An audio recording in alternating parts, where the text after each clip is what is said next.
Halo semuanya, kali ini saya akan membacakan cerita Tutucan Gadis Cilik di Jendela, bab yang ke-7, 8, dan 9. Kita mulai dari bab yang ke-7.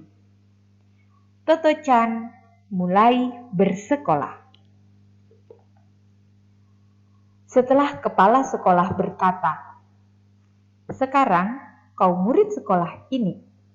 Toto-chan tak sabar menunggu esok tiba. Belum pernah dia bersemangat menyambut hari baru seperti itu. Biasanya, Mama kesulitan membangunkan Toto-chan di pagi hari. Tapi hari itu, dia sudah bangun sebelum yang lain terjaga. Sudah rapi berpakaian dan menunggu dengan tas sekolah tersandang di bahunya. Warga paling tepat waktu di rumah itu, Rocky, si anjing gembala Jerman, memperhatikan tingkah laku Toto-chan yang tidak biasa dengan curiga.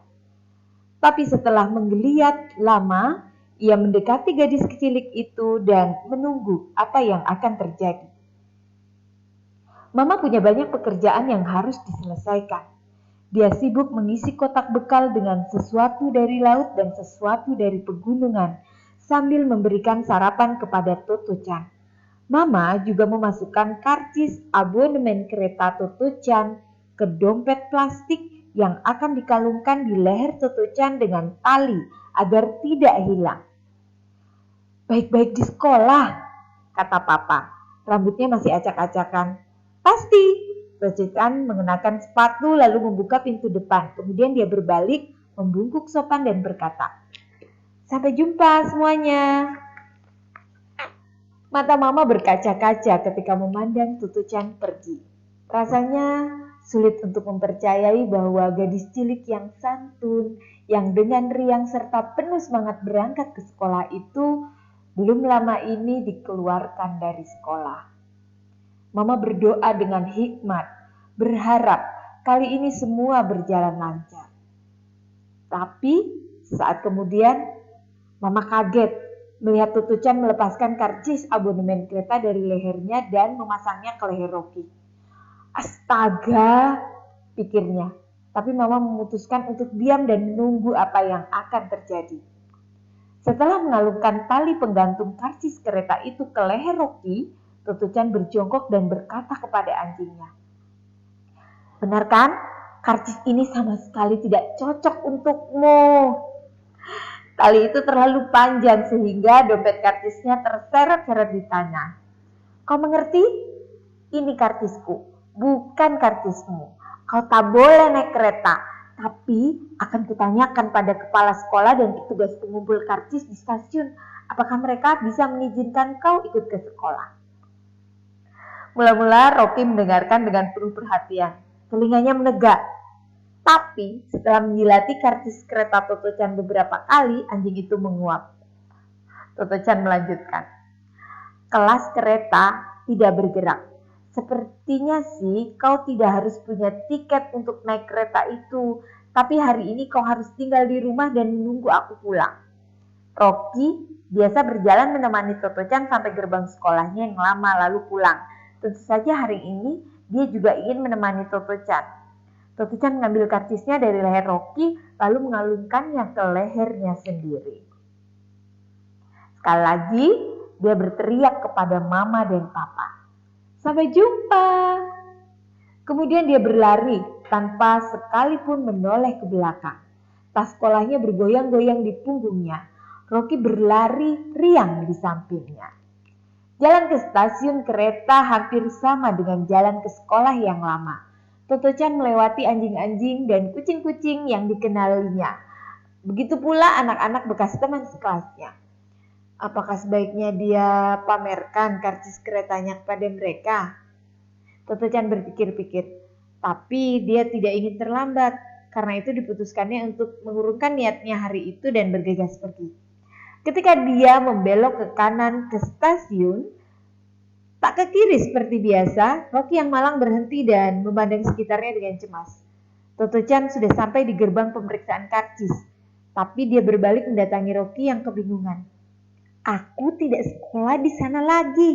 Sekarang Aku ke sekolah yang baru. Toto-chan menempelkan wajahnya ke muka Rocky. Seperti biasa, telinga anjing itu bau. Tapi bagi Toto-chan bau itu sedap. Dah, katanya sambil menunjukkan kartisnya kepada petugas pemeriksa. Lalu menaiki undakan stasiun yang curam. Rocky menggeram lirih dan memandang Toto-chan sampai anak itu menghilang dari pandangannya. Bab 8. Kelas di kereta. Belum lama, ada yang datang ketika Toto-chan sampai di pintu gerbang yang kemarin ditunjukkan kepala sekolah sebagai kelasnya. Gerbang itu model lama. Di sisi luar pintu ada handle. Untuk membuka pintunya, pegang dengan kedua tangan handle-nya, tekan, lalu dorong pintu ke samping kanan. Toto-chan mengintip ke dalam. Jantungnya berdebar kencang saking senangnya. Belajar di sini rasanya akan seperti melakukan perjalanan menyenangkan. Di atas deretan jendela masih ada rak barangnya. Satu-satunya yang berbeda adalah papan tulis di bagian depan gerbong dan tempat duduk menyamping yang telah diganti dengan meja kursi sekolah yang semua menghadap ke depan. Tali pegangan juga sudah tidak ada, tapi yang lain-lain masih sama. Toto-chan masuk lalu duduk di salah satu kursi. Meja dan kursi kayu di gerbong itu mirip dengan yang ada di sekolah lain, tapi ini jauh lebih nyaman dan membuatnya betah duduk sepanjang hari. Toto-chan sangat senang dan amat menyukai sekolah itu, hingga dia memutuskan untuk datang ke sekolah setiap hari dan takkan pernah libur. Toto-chan memandang keluar jendela. Ia tahu kereta itu tidak bergerak. Tapi apakah karena bunga-bunga dan pohon-pohon di halaman sekolah bergoyang-goyang ditiup angin lembut, gerbong ini rasanya seperti bergerak. Aku senang sekali. Akhirnya dia berkata keras-keras. Kemudian ia menekankan wajahnya ke jendela dan menciptakan lagu seperti yang selalu dilakukannya jika sedang bergembira. Aku sangat gembira aku. Kenapa aku gembira?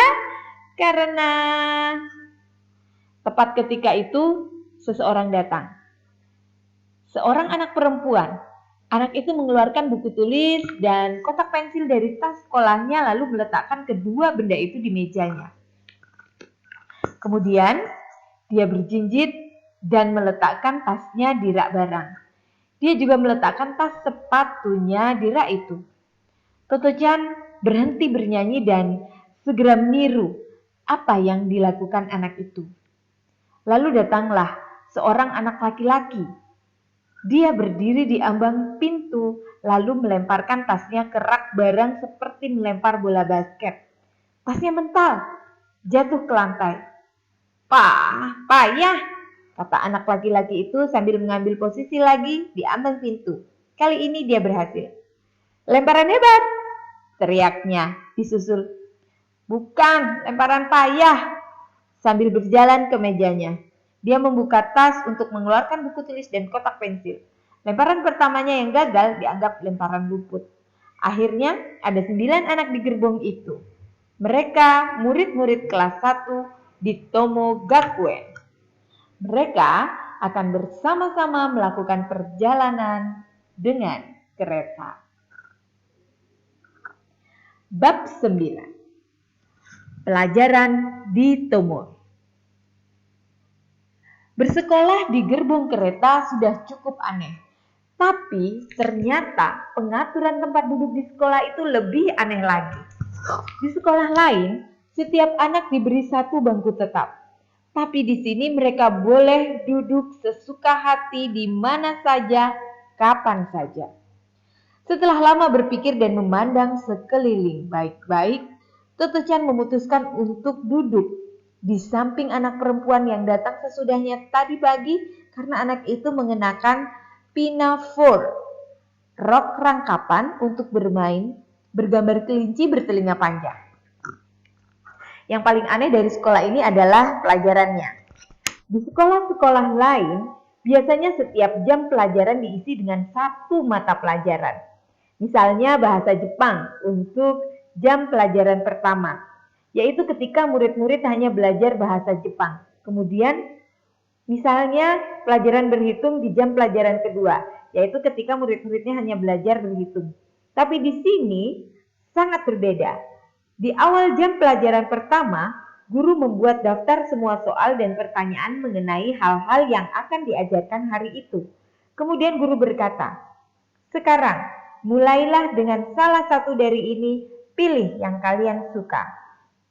Jadi, tidak masalah apakah kita mulai dengan belajar bahasa Jepang atau berhitung atau yang lain. Murid yang suka mengarang langsung menulis sesuatu, sementara di belakangnya anak yang suka fisika merebus sesuatu dalam tabung percobaan di atas api berbahan bakar spiritus.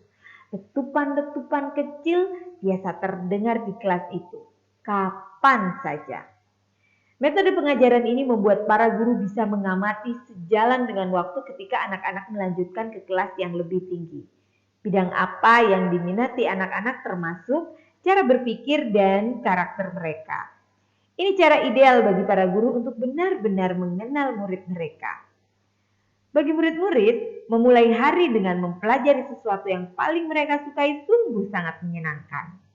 Fakta bahwa mereka punya waktu seharian untuk mempelajari materi-materi yang tidak mereka sukai menunjukkan bahwa entah bagaimana mereka bisa bertahan menghadapi pelajaran-pelajaran itu. Jadi, belajar di sekolah ini pada umumnya bebas dan mandiri. Murid bebas berkonsultasi dengan guru kapan saja dia merasa perlu. Guru akan mendatangi murid jika diminta dan menjelaskan setiap hal sampai anak itu benar-benar mengerti. Kemudian, mereka diberikan latihan-latihan lain untuk dikerjakan sendiri. Itulah belajar dalam arti yang sebenar-benarnya. Dan itu berarti tak ada murid yang duduk menganggur dengan sikap tak peduli sementara guru sedang menjelaskan sesuatu. Murid-murid kelas 1 belum sampai ke tahap belajar secara mandiri penuh, tapi mereka sudah diizinkan untuk mulai dengan mempelajari materi yang paling mereka minati. Ada yang menyalin huruf-huruf alfabet, ada yang menggambar, membaca buku, bahkan ada yang bersenam. Anak perempuan yang duduk di samping Toto Chan sudah hafal alfabet dan sedang menuliskan urutan alfabet di buku tulisnya. Semuanya itu begitu asing bagi Toto Chan hingga dia merasa agak gugup dan tak tahu apa yang harus dilakukannya. Ketika itulah, anak laki-laki yang duduk di belakangnya berdiri lalu berjalan ke papan tulis sambil membawa buku tulisnya. Rupanya untuk berkonsultasi dengan guru. Guru duduk di balik meja di samping papan tulis dan sedang menjelaskan sesuatu kepada murid lain. Toto Chan berhenti, memandang sekelilingnya dan dengan tangan menopang dagu, dia menatap punggung anak laki-laki yang berjalan ke depan itu. Anak itu menyeret kakinya.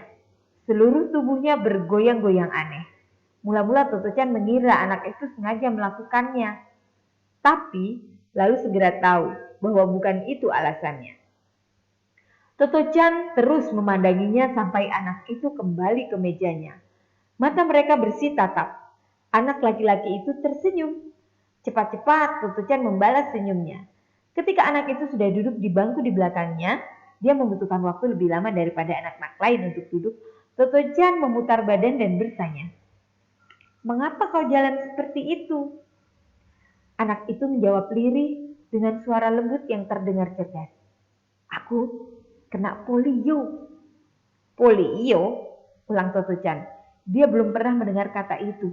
"Iya, polio," bisik anak itu. "Bukan hanya kakiku, tapi tanganku juga." Dia mengulurkan tangannya. Toto Chan memandang tangan kiri anak itu. Jari-jarinya yang panjang tertekuk dan kelihatannya seperti lengket satu sama lain. "Tidak adakah yang bisa memperbaikinya?" tanyanya penuh perhatian. Anak itu tidak menjawab.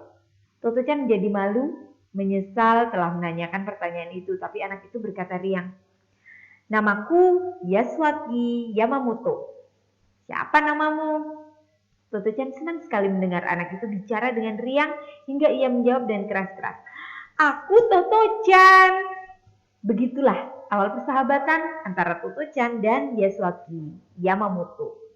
Matahari yang bersinar cerah membuat udara di dalam gerbong agak panas. Seseorang membuka jendela. Angin musim semi yang segar bertiup masuk ke dalam gerbong dan menguraikan rambut anak-anak. Begitulah hari pertama Toto-chan di Tomoe dimulai. Demikian cerita Toto-chan bab yang ke-7, 8, dan 9. Penasaran dengan cerita berikutnya? Nantikan episode berikutnya.